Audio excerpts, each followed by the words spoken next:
কষ্ট পাওয়ার জন্য জন্ম নিয়েছি, সুখ পাওয়ার জন্য নয়। এ দুনিয়ায় সবাই মুখে মুখে আপন, অন্তরে কেউ কারো নয়।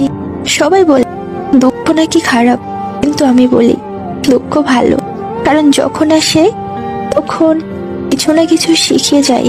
মানুষ যত চিনতে পারবে তত একা বাঁচার ইচ্ছা বেড়ে যাবে, আর বুঝতে শিখবেন একাকিত্ব কখনো বেইমানি করে না। ভিতরে ভিতরে চুরমার হয়ে গেলেও আমাদের মুখে হাসি রাখতে হয়। আমরা যে মেয়ে, আমাদের সান্ত্বনা দেওয়ার মতো মানুষের খুব অভাব।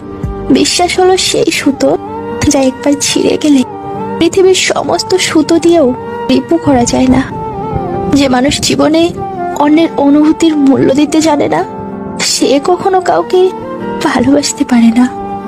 জীবনের একটা গল্প লিখতে বসলাম, দুঃখগুলো লেখা শেষ, কিন্তু যখনই সুখ লিখতে যাব ঠিক তখনই দেখি কলমের কালি শেষ।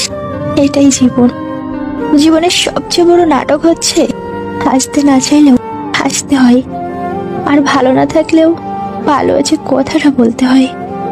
আমি জীবনের বাস্তবতাকে প্রশ্ন করলাম, তুই এত কঠিন কেন? বাস্তবতা হেসে উত্তর দিল, দুনিয়া সহজ জিনিসের মূল্য দেয় না, আর মেনো না। আজকের দিনটা হয়তো কঠিন, আগামী দিনটাও হয়তো আরো কঠিন হবে, কিন্তু পরের দিন নতুন আলো ঠিকই দেখতে পাবে। স্বার্থ ছাড়া পৃথিবীতে কিছুই নেই। যৎসনার স্বার্থেই তো মানুষ তাকে এত বেশি ভালোবাসে। স্বপ্নের জগৎটা যতটা সহজ, বাস্তব জগৎটা ততটাই কঠিন।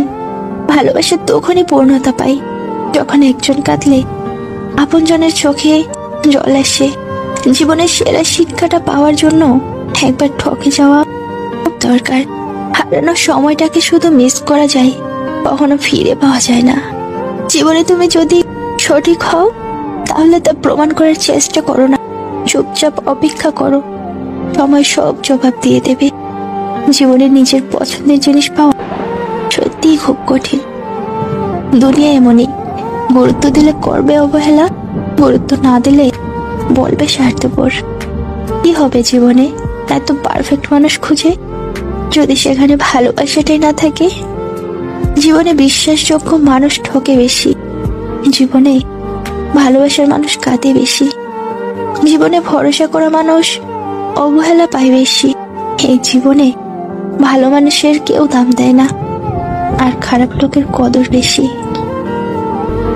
খুব পছন্দের মানুষও নানান কারণে মন থেকে উঠে যায়, এমন ভাবে উঠে যায় যে এই মানুষটা আমার পছন্দের মানুষ ছিল, তো বিরক্ত লাগে।